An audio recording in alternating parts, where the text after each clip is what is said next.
Се вели дека Преспе езерото е своевидна воздушна бања. Последниве години плажите ги уредија, а со тоа се прават обиди за враќање на туризмот. На брегот на езерото во Сливница се сретнавме со Александар Стојановски. Тој има 42 години и отресен, инвалидно лице кое е тука за да научи да плива.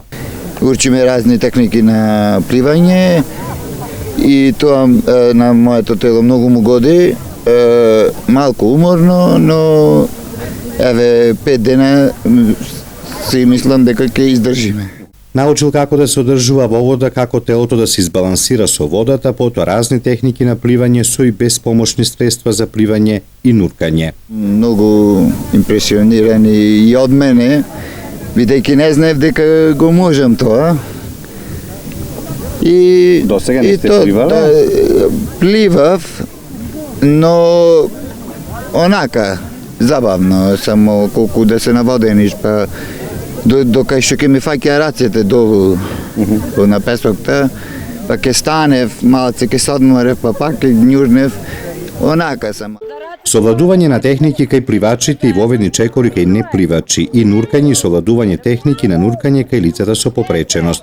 Со ни во вода е Наташа Мешковска. Водата има друга димензија, тука законите на гравитација не постојат во вода и фантастично е да се види, особено кај лицата со попреченост, дека некои движења што не може да ги направат на сувот и ги прават во вода.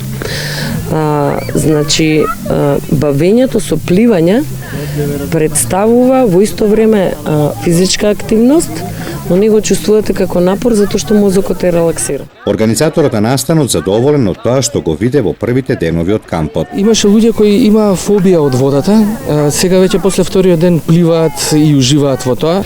Луѓето кога ќе им дадеш да прават нешто ново, нешто со кој не се сретнале повторно, не се сретнале со тоа, се чувствуваат среќни. Значи и во моментот на личниот успех дека успеале да го направат тоа, ги прави уште повеќе среќни и повеќе самоуверени.